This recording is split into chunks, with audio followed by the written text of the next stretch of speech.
"We don't need your cheap gifts," my mother said, pushing my present aside without even opening it. The beautifully wrapped box slid across the table, nearly toppling the centerpiece. My father laughed, swirling his champagne. "Is this really all you could afford?" The retirement party guests fell silent, eyes darting between us. I maintained my composure, despite the familiar sting of their rejection burning my cheeks. "I guess you won't want what's inside then," I replied with a forced smile. "I'm Jessica Winters, a 30-year-old software developer who made senior architect at Lumen Technologies last year. My annual income now exceeds what my parents ever dreamed of making, but they still see me as their disappointing daughter, the one who chose programming over their dream of me becoming a doctor. No accomplishment of mine has ever measured up to my brother Daniel's mediocre achievements.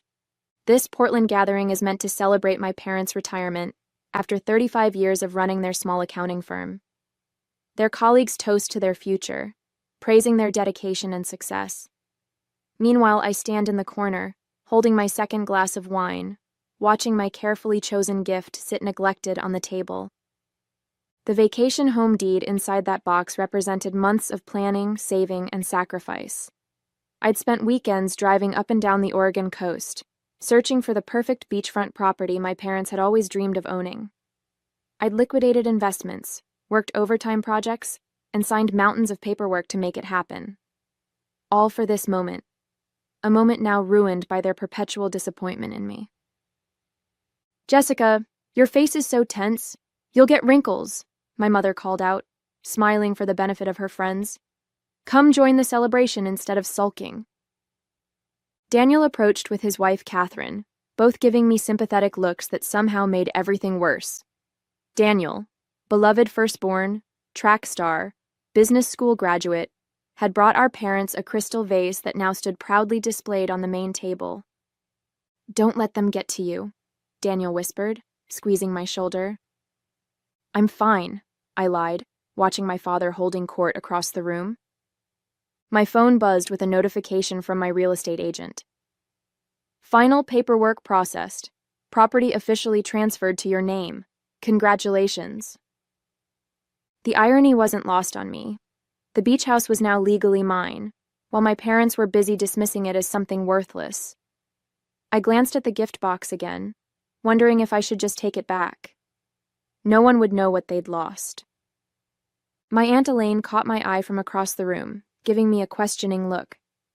She knew what was in that box, and judging by her expression, she also knew things were about to go terribly wrong. Growing up in the Winters household meant living in Daniel's shadow. While he received new sports equipment and private coaching, I saved babysitting money for my first computer. My parents viewed my interest in technology as a phase, something I'd eventually outgrow. When I announced my computer science major, they barely concealed their disappointment. "Computers are for people who can't work with people," my father had said dismissively. Despite this, I excelled. I graduated top of my class, secured an enviable position at Lumen, and climbed the corporate ladder faster than anyone expected. Each promotion, each achievement, I'd call my parents, hoping for approval that never came. "That's nice, dear," my mother would say, before quickly changing the subject to Daniel's latest accomplishment: a promotion, a new car, a house in the suburbs with Catherine. Only Aunt Elaine and Uncle Jeffrey showed genuine interest in my career. They attended my graduation when my parents claimed they were too busy with Daniel's engagement party. Elaine proudly displayed my company award photo on her mantle. Uncle Jeffrey, a retired engineer, would call to discuss my projects, understanding my work in ways my parents never attempted. I kept trying to win my parents' approval anyway. When they mentioned dreams of retiring to the coast someday, I saw my opportunity. The inheritance from my grandmother gave me the down payment, and my savings and investments covered the rest. The small beach house needed work, but I spent weekends renovating it, making it perfect for them. During those months of planning, I imagined their faces when they opened the box containing the deed. I pictured tears of joy, perhaps finally an acknowledgement that I'd done something worthwhile. I decorated the master bedroom in Mom's favorite blues, stocked Dad's bar with his preferred scotch, and installed high-speed internet so they could video call Daniel's kids from the sunroom. Watching them now, laughing with their friends, dismissing my gift without a second thought, I felt a familiar heaviness. Had I been foolish to hope this time would be different? Daniel approached with a fresh glass of wine. "They're in rare form tonight," he said, nodding toward our parents. "They're consistent, I'll give them that," I replied. "What did you get them anyway? Something tech-related?" I hesitated. Even Daniel assumed I'd chosen something self-focused or impersonal. "Just something I thought they'd like," I said vaguely. "Well, whatever it is, I'm sure they'll appreciate the thought even if they don't show it," he offered, patting my shoulder. But I knew better. 20 years of evidence suggested otherwise. Their brief interaction with my gift had already revealed their true feelings, unfiltered disappointment, even before seeing what was inside. As the evening progressed, I retreated to the venue's outdoor patio, seeking escape from the suffocating atmosphere inside. The cool Portland air cleared my head as I stared at the city lights below. My gift remained untouched on the table, a physical manifestation of my parents' indifference. The glass door slid open behind me. Aunt Elaine stepped out, wrapping her cardigan tightly around herself. "There you are," she said, joining me at the railing. "Are you okay?" "I'm fine," I replied automatically. "Just needed some air." "Jessica, I know what's in that box." She touched my arm gently. "You can't let them treat you this way." I sighed, watching my breath form small clouds in the night air. It doesn't matter anymore. "It does matter. What you did was incredibly generous. They should—" The door opened again. My mother emerged, slightly tipsy from champagne, her face flushed with excitement. "There you are. We're about to cut the cake. Everyone's waiting." She glanced at Elaine. "Are you filling Jessica's head with your nonsense again, Elaine?" Aunt Elaine stiffened beside me. "Susan, your daughter got you something special. Maybe you should open her gift before assuming—" "Oh, please," my mother waved dismissively. "We all know Jessica only thinks about her computer programs. Whatever's in that box is probably some tech gadget we don't need or understand." I felt something crack inside me. "Mom, you haven't even opened it." "I don't need to." She smoothed her expensive dress. "Your father and I have worked hard for everything we have. We don't need cheap gifts from someone who chose the easy path." The easy path? Years of all-nighters coding, sacrificed weekends, skipped vacations to meet deadlines. None of that registered as hard work to her. "Susan, that's enough," Aunt Elaine interjected. My mother's expression hardened. "Stay out of this, Elaine. Just because you never had children doesn't mean you can mother mine." The cruel barb landed. Aunt Elaine, who had suffered through multiple miscarriages before giving up on motherhood, visibly flinched. "Mom," I gasped. "What? It's true." She turned to me. "And you, instead of sulking out here, you should be inside celebrating with us. Your brother gave a beautiful toast that you missed." "Of course. Daniel's toast." I briefly wondered if he had mentioned me at all. "I'll be in shortly," I said quietly. My mother huffed, then returned inside without another word. Aunt Elaine and I stood in stunned silence. "I'm so sorry," I finally whispered. "Don't apologize for her," Elaine said, her voice tight with emotion.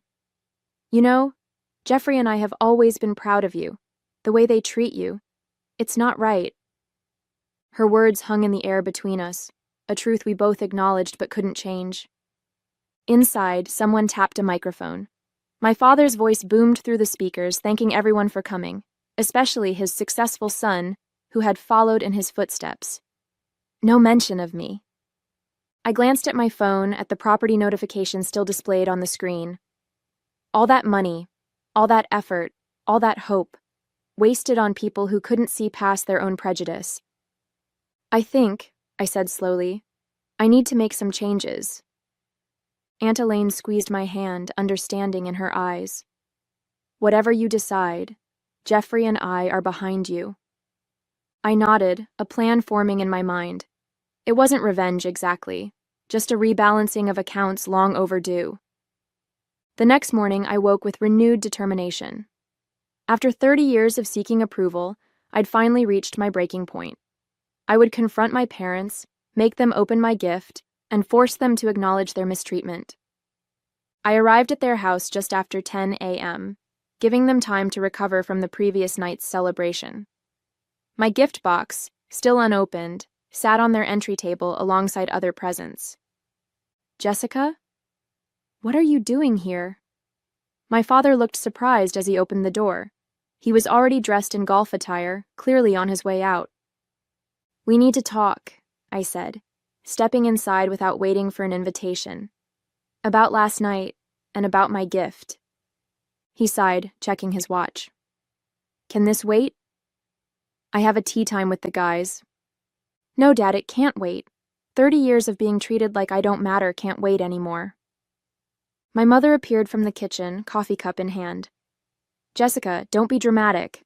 If you're upset about something, just say it plainly." "Fine. You both dismissed my gift without even opening it. You humiliated me in front of everyone." My father rolled his eyes. "It's just a gift. We didn't mean anything by it." "You literally asked if that was all I could afford." "Well, with that plain wrapping," my mother began. "Open it," I demanded, pointing to the box. "Open it right now." My mother exchanged a look with my father, then reluctantly picked up the box. She unwrapped it slowly, as if bracing for disappointment. When she lifted the lid and saw the envelope inside, her expression remained skeptical. "What's this? Some sort of gift card?" "Read it," I insisted. She opened the envelope and pulled out the deed to the beach house. I watched as confusion gave way to comprehension. "This is a property deed?" she asked, her voice uncertain. "A beach house on the Oregon coast," I confirmed. "The one you always talked about wanting. I bought it for you. It's fully paid off, renovated, and furnished." My parents stared at the papers, then at me, speechless for once. "Jessica," my father began, his tone softening. "This is incredibly generous. We had no idea." For a moment, I felt the satisfaction I'd been seeking. They finally saw me, recognized my success, my generosity. "We're so proud of you," my mother added, reaching to hug me. "This is the most thoughtful gift." It should have been a perfect resolution. But something felt wrong. Their immediate pivot from dismissal to effusive gratitude felt calculated rather than genuine. Had the value of the gift changed their perception of me or merely their reaction? "When can we see it?" my father asked, already reaching for his phone. "I should cancel my golf game. We could drive out today." My mother was examining the pictures I'd included. "It's beautiful, and right on the beach. Wait until we tell everyone." "Tell everyone what?" I asked. "That your disappointment of a daughter actually did something worthwhile?" They exchanged uncomfortable glances. "Jessica, we never said you were a disappointment," my mother protested. "Not in those exact words," I conceded, "but you've made it clear my entire life." "That's not fair," my father said. "We've always supported you." "When?" "When you refused to come to my graduation? When you belittled my career? When you pushed my gift aside without opening it because you assumed it was cheap and worthless?" My mother's expression hardened. "If you're going to be ungrateful about our reaction, maybe you shouldn't have given us anything at all." And there it was, the familiar dismissal, repackaged as my failure to appreciate their sudden change of heart. "You know what? You're right." I reached for the deed, but my mother pulled it back. "This is our gift. You gave it to us." "Actually," I said, "the property transfer isn't complete until you sign the acceptance forms. Those papers just show intent to gift." It was a lie, but they didn't know that. My father frowned. "What are you saying, Jessica?" "I'm saying I'm reconsidering my gift." The atmosphere in the room transformed instantly. My mother's face paled, while my father's reddened with anger. "You can't be serious," he sputtered. "You can't just dangle a gift like this and then take it back." "Why not? You rejected it before you knew what it was." "That was different," my mother insisted. "We didn't know it was something so substantial." The implication hung in the air between us. If they'd known the gift was expensive, they would have treated it, and me, differently. The realization was both illuminating and devastating. "So my worth to you is directly proportional to what I can provide?" I asked quietly. "That's not what I meant," my mother backpedaled. "We've just never seen this side of you before. We didn't realize you were so successful." I laughed without humor. "I've been telling you about my promotions and raises for years. You never listened." "We listened," my father protested. "But you know how it is with technology jobs. We never understood what any of it meant." "You never tried to understand," I corrected him. Aunt Elaine and Uncle Jeffrey managed to figure it out. At the mention of Elaine, my mother's expression soured. "Of course Elaine would encourage your rebellious streak." "Rebellious?" I echoed in disbelief. "Is that what you call my career? My independence? My success?" "This isn't getting us anywhere," my father interjected. "Jessica, the beach house is a wonderful gift. We appreciate it. Let's move past this misunderstanding." I considered his words. Was I being unreasonable? Should I accept their sudden reversal at face value? My phone buzzed. A text from Daniel. "Mom just messaged about a beach house? What's going on?" Before I could respond, another message arrived. "She's asking if I want to use it summers. Says it's big enough for my family plus them." They were already divvying up my gift, making plans, and ensuring Daniel benefited as much as they did. I hadn't even agreed to finalize the transfer yet.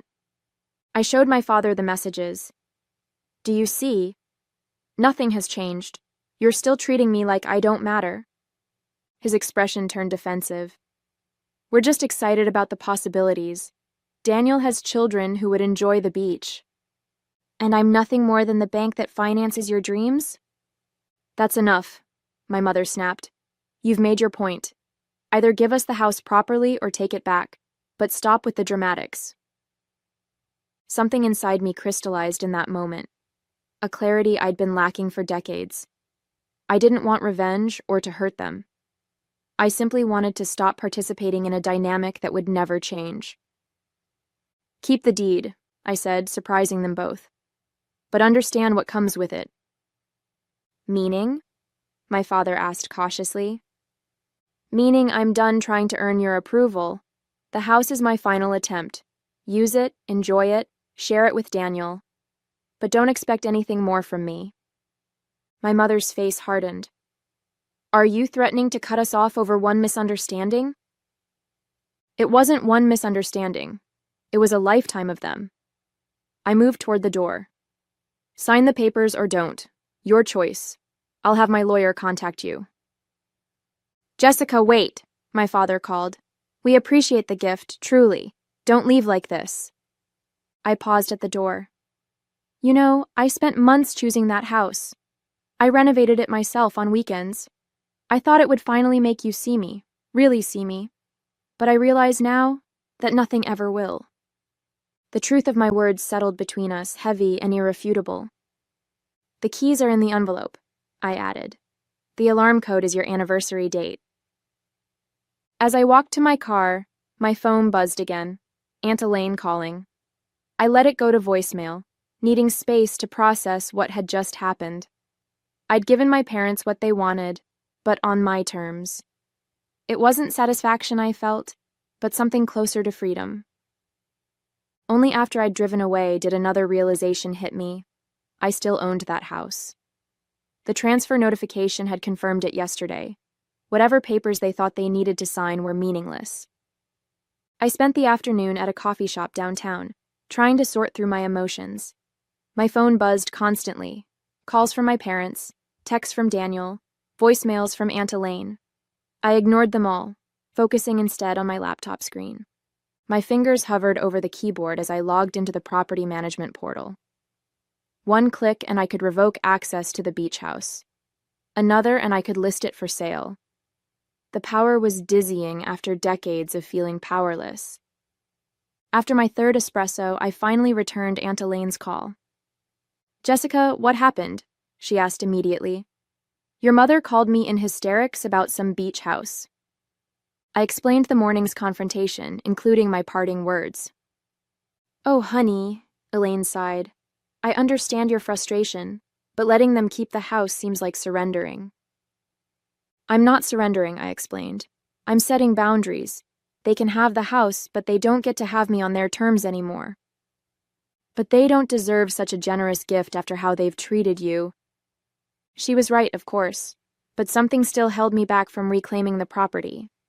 Perhaps some lingering hope that the house might eventually change things, or fear that taking it back would permanently sever whatever fragile connection remained with my family.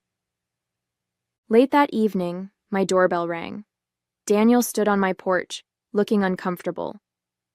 "Can we talk?" he asked. I let him in reluctantly. He'd always been caught in the middle of my conflicts with our parents, often supporting me in private while maintaining neutrality in public. "Mom and Dad are devastated," he began. "Because they might lose the beach house?" I asked sharply. "Because they think they've lost you," he corrected. "They realize they messed up." I laughed bitterly. "They've been messing up for 30 years, Daniel. This was just the final straw." He sighed, running a hand through his hair. "Look, I know they've always been harder on you. It wasn't fair." "No, it wasn't. But they're trying to make amends. They want to have a family dinner tomorrow at the beach house. A fresh start." I stared at him, incredulous. "They're already using the house?" Daniel looked sheepish. "They drove out this afternoon to see it. Mom called it their dream come true." Of course they had. Without even confirmation that the transfer was complete, they'd claimed the property as their own. "They're inviting the whole family," Daniel continued. "Aunt Elaine and Uncle Jeffrey, too. Mom even apologized to Elaine for what she said at the party." That caught my attention. My mother rarely apologized for anything. "What's really going on, Daniel?" He shifted uncomfortably. "There might be an issue with the property transfer. Dad tried calling your lawyer, but couldn't reach anyone." "Because there is no lawyer," I admitted. "The house is still legally mine. The transfer notification I received was confirming my ownership, not the transfer to them." Daniel's eyes widened. "So you could still take it back?" "Yes." A complex mix of emotions crossed his face. "Are you going to?" It was the question I'd been struggling with all day. The beach house represented years of work, a significant portion of my savings, and countless hours of renovation. But it also represented my last attempt to buy my parents' approval, a pattern I was determined to break. Just then, my phone chimed with an email notification. My heart nearly stopped when I saw the sender, Golden Horizon Realty. The message was brief. "Confirming your interest in listing the coastal property. Our agent can meet tomorrow to discuss pricing and timeline." I didn't remember contacting a realtor. Had I accidentally clicked something in my distracted state at the coffee shop? "Jessica?" "What is it?" Daniel asked, noticing my expression. The email presented an unexpected opportunity, a clean break, a definitive end to this chapter. But was I ready? My phone rang in my hand. Aunt Elaine again. This time, I answered. "Jessica, whatever you're planning, I want you to know something first," she said without preamble. "Jeffrey and I have always dreamed of retiring to the coast, too." The pieces suddenly clicked into place. The next evening, I drove to the beach house, Daniel following in his car. I'd asked him not to tell our parents I was coming. The plan was simple but effective. A clean break with no room for manipulation or misunderstanding. When we arrived, my parents' car was already parked in the driveway, along with Aunt Elaine and Uncle Jeffrey's sedan. The lights were on inside, the ocean waves crashing rhythmically against the shore beyond the back deck. Are you sure about this? Daniel asked as we approached the door. Completely, I replied, my voice steady. I didn't knock. I used my key, walking in to find my parents giving Elaine and Jeffrey a tour of their new beach house. Jessica! My mother looked startled. You came. I did, I confirmed. I wanted to see how you were enjoying the place. It's absolutely perfect, my father gushed. You've done an incredible job with the renovations. We were just telling Elaine and Jeffrey about our plans for summer gatherings, my mother added. I nodded, moving to the center of the living room. Daniel hung back near the door, watching anxiously.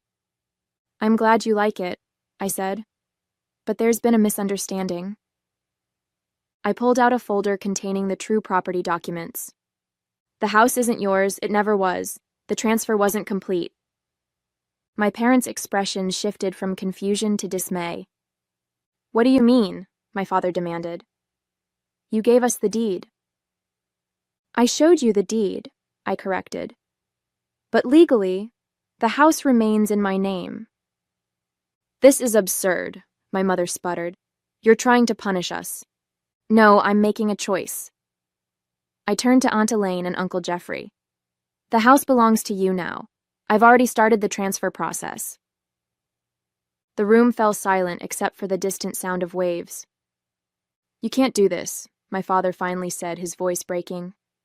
Actually, I can. And I am. I handed the folder to Uncle Jeffrey. Consider it a gift for the only parental figures who ever truly supported me. My mother collapsed onto the sofa, her face ashen. My father stood frozen, disbelief etched into his features. This is how you repay us for everything we've done for you, he finally managed. This is how I honor those who actually believed in me, I corrected him. Aunt Elaine and Uncle Jeffrey have been there for every milestone you missed, every achievement you dismissed. Aunt Elaine stepped forward, visibly moved. Jessica, we can't accept this. It's too much. You can and you will, I insisted. I've already spoken to my financial advisor. It's all arranged. My mother found her voice. After all we sacrificed for you? What exactly did you sacrifice? I interrupted. You paid for Daniel's education, but made me work through college.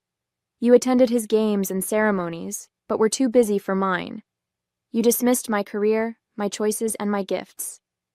The truth hung in the air between us. Jessica, Daniel began cautiously.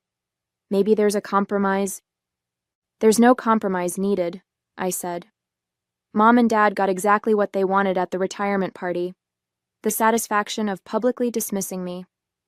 And now I get what I want. The knowledge that this house will be appreciated by people who deserve it.